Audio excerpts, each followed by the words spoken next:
Eu vou estar trazendo aqui o Cristo, tá? É a segunda face do Cristo, tá bom? A face que ninguém nunca te contou e a apostasia do Cristo. Cristo Ferreira, 1580 a 1650, foi um missionário jesuíta português que notoriamente cometeu apostasia após ser torturado nos expurgos anticristãos. Eu sou um, então você é expurgado, né? Do Japão, nascido por volta de 1580 em Zibreirar Torres Vedras, Portugal. Ferreira foi enviado para a Ásia, onde foi missionário no Japão de 1609 a 1633, tornando-se o chefe dos jesuítas sob opressão do shogunato Tokugawa. Em 1633, Ferreira foi capturado e cometeu apostasia depois de ser torturado por 5 horas. Jesus foi torturado, tornou-se o mais famoso padre caído, um dos padres caídos, né? Mudando seu nome para Chayano Jack. Passou a escrever um livro intitulado A Decepção Revelada, em 1636. A participou em julgamentos governamentais e outros jesuítas capturados. Morreu em Nagasaki em 1550. Em A Decepção Revelada, ele afirmou que Deus não criou o mundo e que, além disso, o mundo nunca tinha sido criado, nem o inferno, o paraíso, nem a predestinação. Existiu filhos natimortos, eram inocentes do pecado. Esses eram original, que em qualquer caso não existia o pecado. O cristianismo foi uma invenção, pagamento de massas e indulgências, excomunhão, leis didáticas e virgindade de Maria. Os três reis eram tudo disparente. A ressurreição de Jesus foi um conto desprovido de razão, ridículo, escandaloso, uma brincadeira. Sacramentados e confissões não tinha tido a Eucaristia uma metáfora. O juízo final é uma ilusão inacreditável. Aqui está a segunda face de Cristo. E o que vocês têm para me dizer? Vocês que só estudam isso, templo, casa, Bíblia, apócrifos e historinhas. Por que vocês não procuram estudar a história verdadeira? Por que vocês não procuram saber de quem são? Por isso que a Bíblia também fala que havia muitos Cristos, que havia muitos em seu nome, porque foi muitos jesuítas. Fabian Frank nasceu provavelmente no ano de 1565. Quem é esse? Esse é o Cristóvão Ferreira, tá? Eles colocam com esses nomes, gente. Cristóvão, aquele que vai conquistar, tá bom? Eu vou deixar aqui os textos deles para vocês entenderem mais ou menos quem eles são, tá? O que é realmente as cartas, tá bom? Como foi montado, como é fragmentado, como foi tirado, o que eles escolheram, como eles escreveram, tá? O lado apóstata do Cristo, tá bom? Poderíamos apontar as maiores divergências entre os percursos da vida das duas figuras, mas Qual é as duas figuras aqui? Esse Cristo que foi enviado e o nome verdadeiro dele, Fabian Funk, tá? Esta breve referência que lhes fazemos passa essencialmente pelo grande elemento que tem em comum, num dado momento da sua vida. Ambos entraram para a mesma ordem religiosa católica, tornando-se apóstatas alguns anos mais tarde. Parece-nos bastante difícil que se tenha conhecido, né? Porque se eles viraram apóstatas, assim como eu, então parece que a gente não conheceu a verdade para a religião, né? Mas aqui eu vou começar a explicar versículos, tá? Desse Fabian Funk, que é o Cristo Ferreira, tá bom? Agora vocês estão conseguindo entender? Tá bom? É Emmanuel, né? É Yeshua, é Yahushua, Nazareno. Vocês têm que entender. Quantos nomes o Filho do Homem tem? Não é? 4. Ó, versículo 4. Começa aqui, porque parei aqui, ó. Parece-nos bastante difícil que se tenham conhecido. Aí entra o versículo que eles escreveram. Que eles quem? Que eles quem? O Vaticano nos deixou. Porque o que o Fábio Frank quis passar, eles deixaram aqui. Mas até mesmo o texto desse padre aqui, ele foi deturpado, tá bom? 4. Mas quando aprenderam os fundamentos da religião que os uniam, tiveram acesso a um conjunto de informações que na sua posterior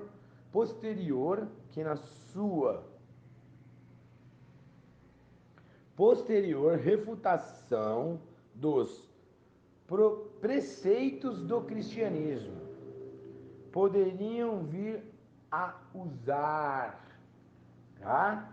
Então, quando eu falo para vocês que essas passagens que vocês gostam de usar contra a gente aí, poderiam se usar, é para isso. É isso aqui, está escrito aqui, tá? Por um dos apóstolos, por um dos jesuítas, por um dos Jesus, tá bom? Isso aqui eles tiraram, né, pessoal? Não pode pôr essas coisas, né?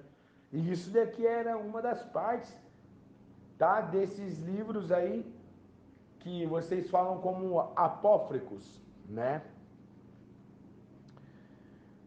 Faria, por isso, sentido que as suas refutações da religião cristã presentes nas obras, quero que vocês entendam, né? Não vão fazer a obra, não é? Então eles vieram fazer as obras, construíram, eles foram construtores dessa geração. E nós somos as ovelhas que fornecemos toda essa estrutura e esse aparato de serviço, de trabalho, de falso caráter, de falsos valores, de um Deus. Foi tudo uma obra, não é? Então, Deus, olha o nome da obra que Fábio escreveu, né? Deus destruído. E a decepção revelada, tá? E a decepção revelada. Tivessem victors comuns, mas até que ponto essa semelhança se verifica na prática, né? Ou em que medida os argumentos de Fabian naquele que é conhecido como o mais antigo documento japonês contra a doutrina cristã, lhe poderão ter sido incultados pelos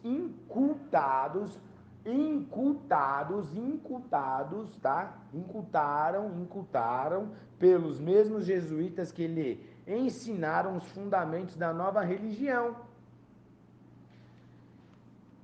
E para que conseguimos repreender esse ponto, esse essencial que iríamos proceder a um suscito estudo comparativo dos argumentos contra o cristianismo patentes em ambas as obras, sendo que o do português, apesar de mais recente e apresentar primeiro em virtude do seu contacto mais direto com esta religião, ele estava mais fundo, ele estava lá dentro, ele estava vendo as coisas, vivendo as coisas e vendo que não tinha nada ali de um Deus.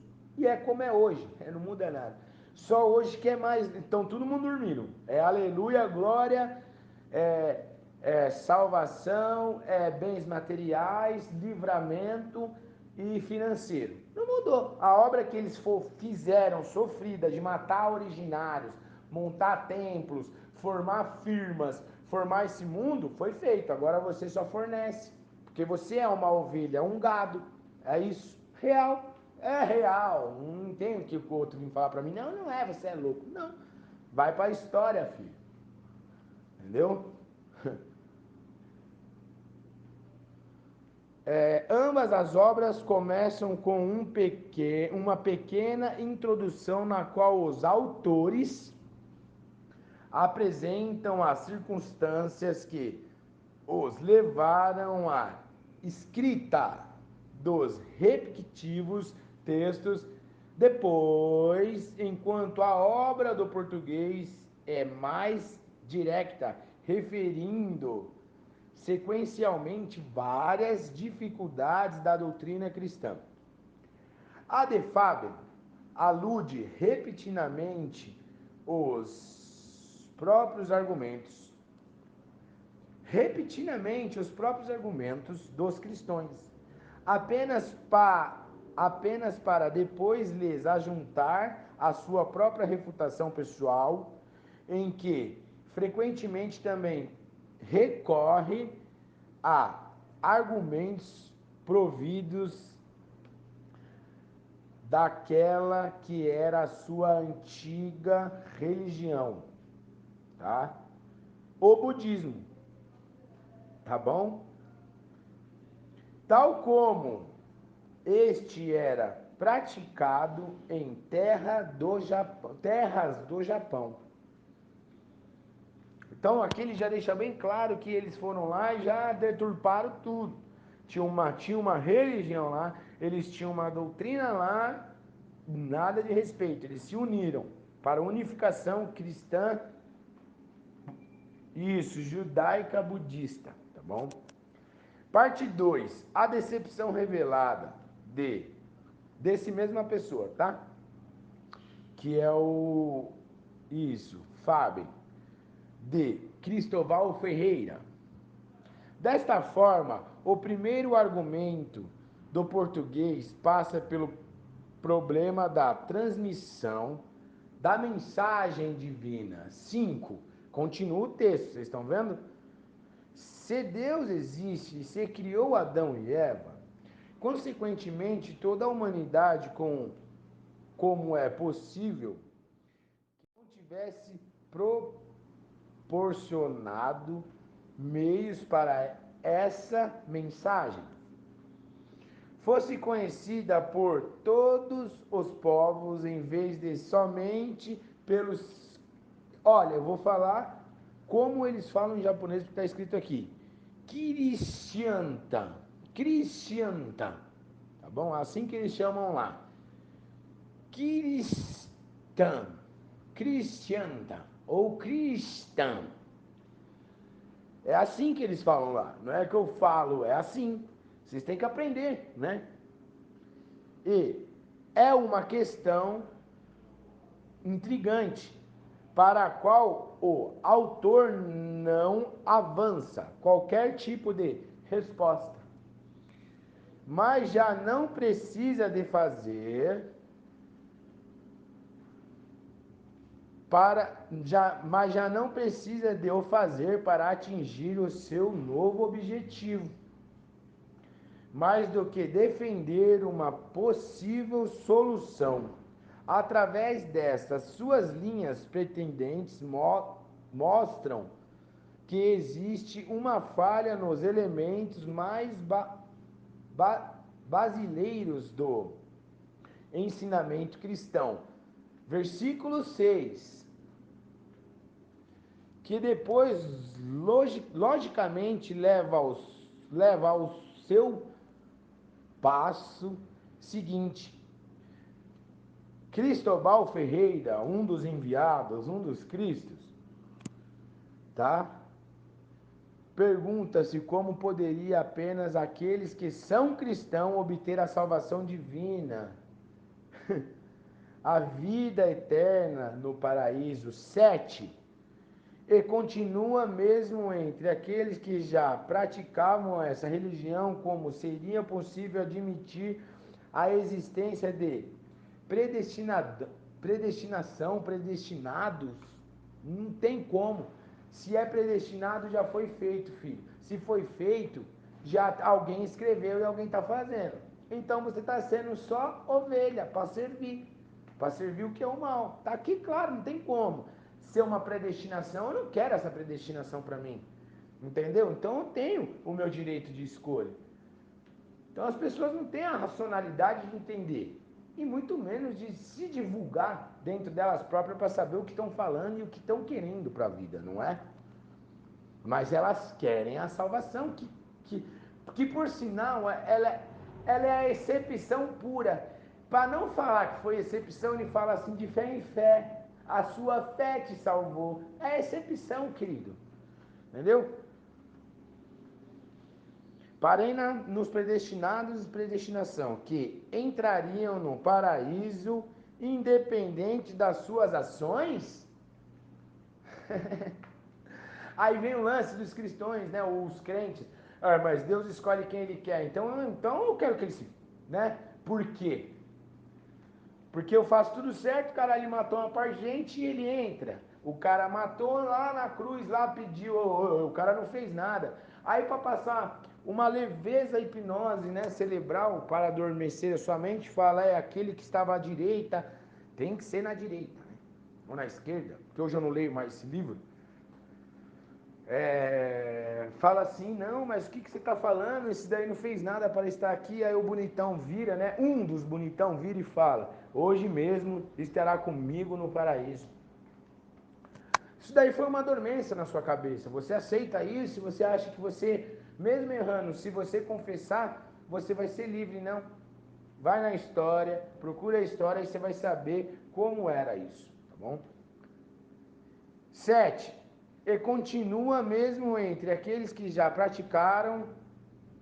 Eu já falei nessa, já praticaram, mas eu vou falar de novo. Mesmo entre aqueles que já praticaram essa religião, como seria possível admitir a existência de predestinação que entraria no paraíso independente das suas ações? E reprobos é aquilo que você está reproduzindo. A quem a salvação estava sempre negada, né? E reprobos, a quem a salvação estava sempre negada. Uma pergunta. Ou como justificar que aqueles que não foram batizados, independente da sua identidade, acabariam sempre no inferno? O que é isso? Isso daqui é um texto que tiraram da Bíblia. O autor liga estas múltiplas dificuldades ao pecado original de Adão, que cometeu a maçã. Não fala que eles foram comer um fruto proibido? Então, não tem lógica. Porque então quem tem que ser julgado aqui é o próprio Deus. Por quê? Porque ele deu introdução para o pecado, ele fez. Então o problema é dele, não é meu. Entendeu? E também estou cagando se vocês acreditam que ele me fez. Entendeu? Ai, nossa, você não, eu não sou radical. É a real, é textos bíblicos. Eu falei que eu ia trazer cartas que eram apócrifas, que nem em livros tem. Por quê? Porque a gente tem fonte, a gente procura. As pessoas trazem as coisas pra gente. A gente tem fonte de dentro do Vaticano. A gente não está trazendo isso daqui para brincar. Oh, templinho de pedra aí é bobice lá você querer ajudar a pessoa. Você tem que destruir a raiz do negócio. Entendeu? É bobice você ali perder tempo com meia dúzia de balela que o cara tá falando de teoria da prosperidade e um cara que vai voltar e sendo ali usado na emoção, né? Aí usa do que era antes magia, como hoje um espírito que está te profetizando, revelando, só mudar as lógicas, colocaram um cara de terno, arrumadinho, cheirosinho, com cabelinho feito, barba feita, que não bebe, não cheira, não fuma, mas ele é bom, né? Mudaram. Até isso mudaram de vocês. A sua auto-integridade com o seu Deus. Não, tiraram. Você tem que ir lá e ouvir uma balela, um achismo, né? Que não sabe nada de história, mas vai lá. Você vai lá. E os que sabem não vai contar, porque não quer perder a ovelha. O financiamento está bom. A fé está administrativa. Né? A Santa Sé. É isso. É uma administração. No 8, mas como seria possível aceitar que Deus estivesse feito o homem assim, capaz de cometer esse pecado? Como? Se ele tinha todo o conhecimento. Se ele que dava os nomes, se ele... Não faz sentido. Não faz sentido nenhum, mas nem se você levar para a espiritualidade do próprio Espírito Santo da Bíblia não faz sentido. E aí, Xandão? Não faz sentido, não tem sentido. Cometer esse pecado único apenas para depois o penalizar por exercer o seu livre-arbítrio? Uma pergunta que nós estamos fazendo. Isso daqui é uma passagem bíblica que foi tirada. Tá? E essa liberdade humana que é vulgarmente utilizada para justificar a penalização divina? Por que eles não colocaram esse texto, não é? Mas se os cristãos acreditam que a possibilidade de fazer o bem só advém da graça divina, porque não a deu a todos os homens como fez a Maria, livre do pecado, não é mais uma pergunta. São questões formidáveis que não consideram como a este autor a diversão problemática importante na teoria. Olha isso, a diversão problemática importantes na teologia cristã, mas que aqui teriam certamente o objetivo de sucessar questões nos fiéis, mostrando-lhes novamente que a mensagem veiculada nos catecismos não era tão simples como poderiam fazer crer.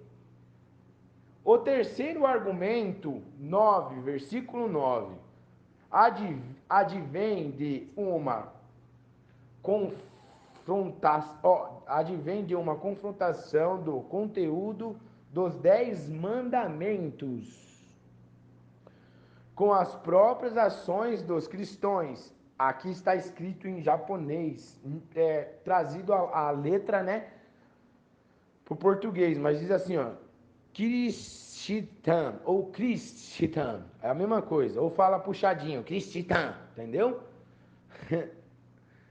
De forma a demonstrar que essas regras nem sempre eram praticáveis ou praticadas pelos fiéis de particular interesse, aqueles que querem recompensa, que buscam Deus em recompensa, entendeu?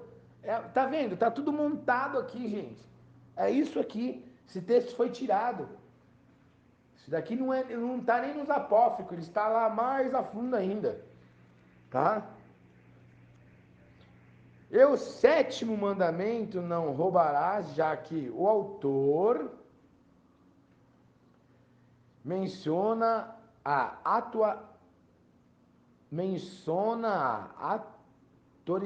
autorização do Papa 10 para uma divisão do mundo em duas metades, uma de português e outra de Castela. Vocês estão entendendo agora? Vocês estão entendendo agora? Não tem 4 divisão. A Terra só tem 2 lados, Oriente e Ocidente. Eles dividiram isso. Eles deram essa divisão. Aí onde entra mais uma vez aquela parte da Bíblia que diz assim: eu não vim para trazer a paz, mas sim a espada, para que havesse a divisão.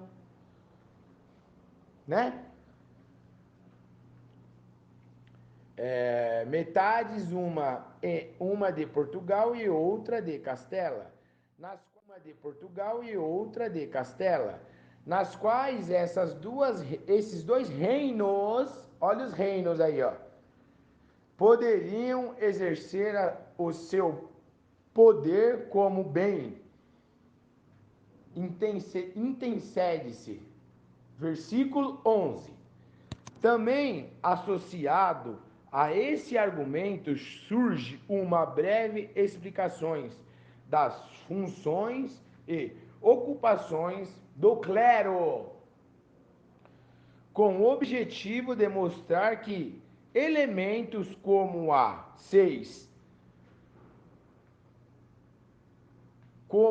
versículo 6, mostrando em Pinto dos Santos, em 2011, os catecismos disponíveis. Olha isso, gente, estamos aí, ó, 2011.